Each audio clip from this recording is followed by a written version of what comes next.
Pourquoi les Québécois détestent chanter l'hymne national au Canada en anglais? L'hymne national du Canada au Canada était au départ une chanson nationaliste québécoise seulement en français.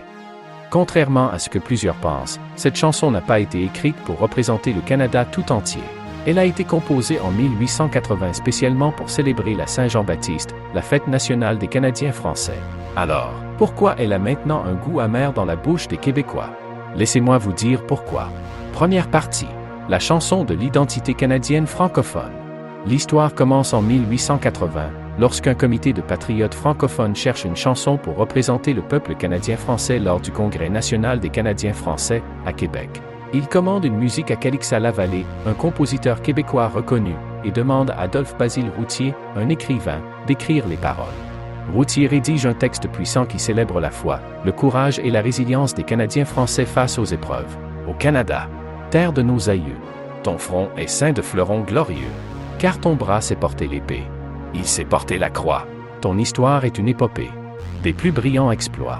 Et ta valeur, de foi trempée, protégera nos foyers et nos droits. Malgré son ton très religieux, dû à une emprise encore active de la religion au Québec, le texte parle d'un peuple qui se tient debout face à l'oppression anglaise et qu'ils veulent faire valoir leurs droits. Deuxième partie. L'appropriation anglophone de notre chant. Au début du XXe siècle, la chanson commence à se faire entendre ailleurs au Canada. Mais il y a un problème, elle est en français.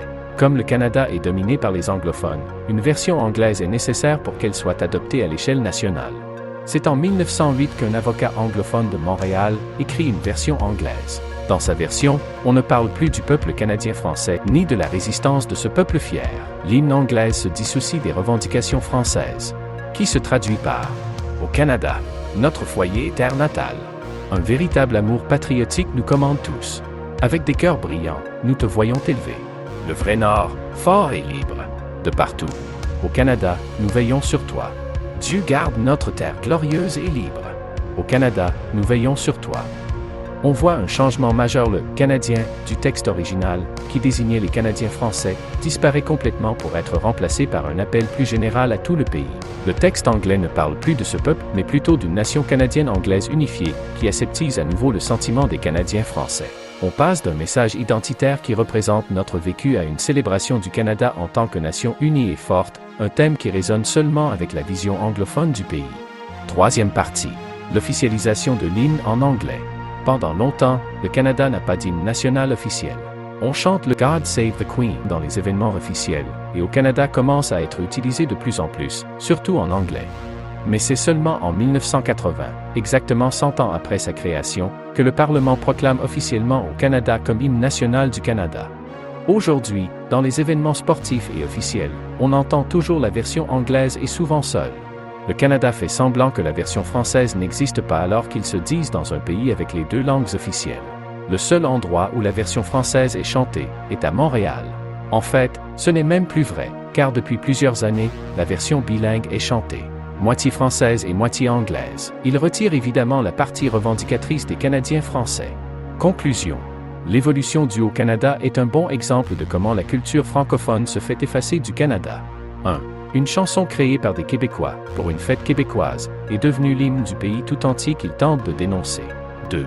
Les paroles originales ont été remplacées en anglais par un message complètement différent. 3. La version anglaise et bilingue sont bien plus chantées que la version française, même au Québec.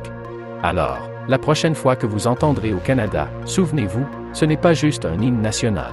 C'est une chanson patriotique québécoise qui a été volée et anglicisée, jusqu'à en faire oublier ses origines. Très récemment se tenait la confrontation des 4 nations à Montréal, un événement de hockey important. Dans le Centre Bell, lieu sacré des Canadiens de Montréal, l'hymne a été chanté de façon bilingue. J'ai vu plusieurs vidéos et commentaires qui disaient « We love you Québec » après avoir chanté la portion en anglais. Ils oublient que la majorité des partisans présents ces soirs-là étaient des anglophones de partout au pays. Par contre, ils ne soulèvent aucunement qu'ils ont marmonné n'importe quoi durant la partie française. Faites des recherches, ils affirment qu'on n'entendait même plus la chanteuse chanter tellement les Québécois chantaient haut et fort leur fierté canadienne, mais vous verrez dans ces vidéos que ce n'est que la partie anglaise où les Canadiens d'autres provinces se sont joints qui est mis de l'avant.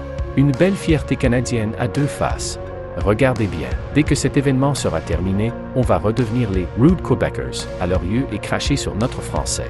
Ils ne cessent de nous voler notre culture et affirment par la suite que nous n'en avons pas.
Voilà ce qui répond à